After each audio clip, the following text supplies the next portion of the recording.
From the real motivation behind Gi-hoon's fiery red hair, to the truth about the mysterious audience of the brutal competition, here are some of the unanswered questions Squid Games fans need answered in Season 2. And I have to start with this one. Is Gi-hoon gonna bring down the games from the inside? That cliffhanger at the end of Season 1 had everyone on the edge of their seats. If you ask me, Gi-hoon is practically guaranteed to make a comeback. But the burning question is, how will he return? And what role will he play in all the madness? Some people are wondering if he'll be back as a contestant once again, ready to warn others about the twisted game they're about to get sucked into. It worked for Hwang Jun-ho, at least for a little while, so it makes sense for Gi-hoon to jump back into the action and try to put an end to this barbaric cycle from the inside. Especially since at the end of Season 1, the man dyed his hair red. Some people think it represents a new start to his life, while others believe it's a symbol of his burning desire for revenge. But here's where the theory takes a twist. Some fans are speculating that Gi-hoon might just pick a red card, which would make him a worker, or even a guard in the game. Can you imagine our guy tearing the system down from the inside? It's a bold move, no doubt, and I've got to admit, it could be a bit of a stretch. But hey, in the world of Squid Game, anything is possible. Let's be real, Gi-hoon is no stranger to taking risks and standing up against injustice. So who knows, maybe he'll surprise us all with his next move. But the real question everyone has on their mind is how the heck are the Squid Game guards even recruited? They're all over the promotional material for the show, yet we don't really know much about them or where they come from. In Season 1, the guards didn't reveal much about themselves, and the only thing we got to know is that some of them were involved in this shady side gig. Yeah, they were running a business on the inside, taking organs from the deceased players to make a profit. Pretty messed up, right? The guards are constantly on the edge, always in danger of breaking the rules and getting killed themselves. What's interesting is that they don't hesitate for a second to follow the front man's ruthless orders.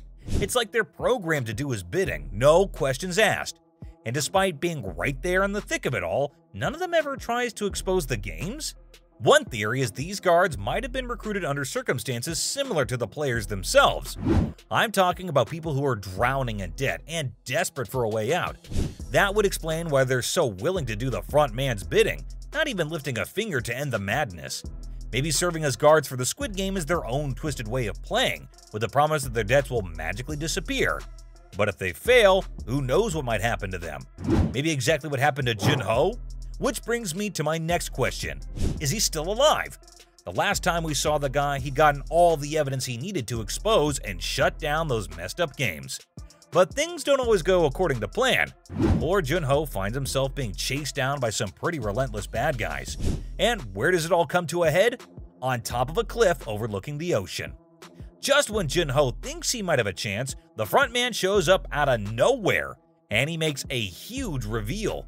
Turns out he's none other than Jun-ho's long-lost brother, In-ho. Can you believe it? First you have these life and death games, and then there's family drama too? So what does In-ho do? Well, he shoots Jun-ho right in the shoulder. Ouch. But here's where it gets interesting. They never actually showed Jun-ho's body after the fall. Did he sink to the depths of the sea, or could he have somehow survived? I don't know for sure. You see, Squid Game never shied away from showing deaths in a pretty direct and in-your-face manner. But in Jun-ho's case, they keep it all hush-hush and ambiguous. It's a bit out of character, don't you think? Adding to the confusion, In-ho has no problem shooting people point-blank in the face, and it's a guaranteed game over for them. Yet when it comes to his own flesh and blood, he goes for a less lethal shot to the shoulder? It's like he couldn't bring himself to end Jun-ho's life, and just wanted him out of the picture, at least for the time being. All this has people speculating that Jun-ho might just make a comeback in Season 2, but another man who's been there all along, adding to the mystery, was In-ho.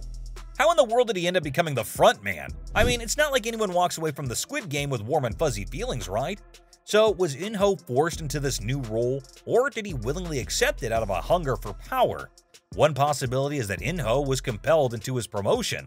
Perhaps there were some not-so-pleasant circumstances that pushed him to take on this new position. It's hard to imagine anyone willingly taking the kind of power that comes with overseeing this brutal game. Maybe there were forces at play that made it difficult for him to refuse. On the flip side, it's also plausible that In-ho willingly took on the role out of a desire for the kind of power that so many of the players never got to experience. The guy had just won the games himself, and now he's given the chance to be on the other side calling the shots.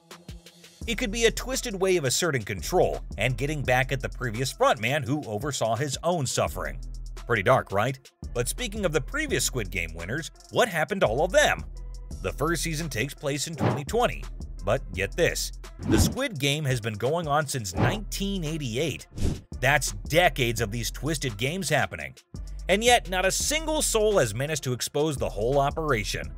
What's even crazier is that despite all the different additions that have taken place, the primary rule of the game remains the same.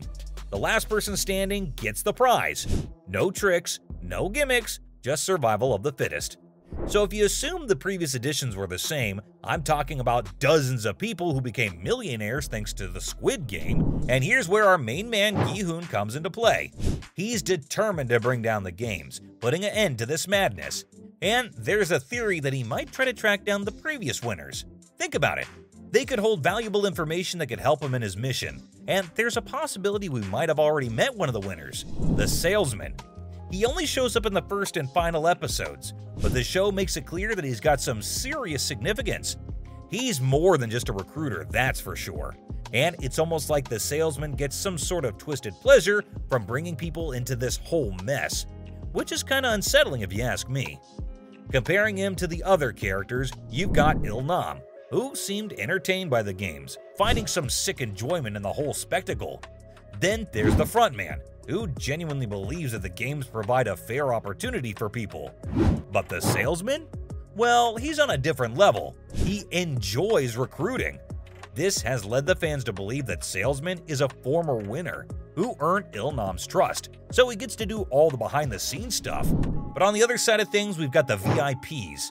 Are they the only spectators? By round 5 in Season 1, the VIPs who are watching the games unfold like some kind of a party got a little bored with watching from a distance and decided to get up close and personal with the action. When you combine their wealth, they're probably worth more than the GDP of a small country. But here's the question. Are they the only ones funding the game? Are they the only ones watching? Because the fact that the Squid Game can be streamed opens up a whole new can of worms for me. If something's on the internet, there's always a skilled hacker out there who can find it. Maybe Gi-hun can use this to his advantage and expose the dark secrets behind the game. But even if he manages to do so, you have to consider the extent of the VIP audience's reach. Who knows? They might have control over mass media, or even the police. That's just grounds for unraveling a whole web of corruption, which could be a major plot point in Season 2. Speaking of the VIPs, Junho did kill one of them, and everyone's wondering if this could have any consequences. I mean, they pay good money to watch others die, not to end up getting killed themselves. The series kind of brushed off the repercussions of his death, so it'll be interesting to find out what happened in the aftermath of it all. So, from the truth about the audience of the Brutal Rounds to Gi-hun's real motivations behind that fiery red hair, those are some of the unanswered questions Squid Games fans need answered in Season 2.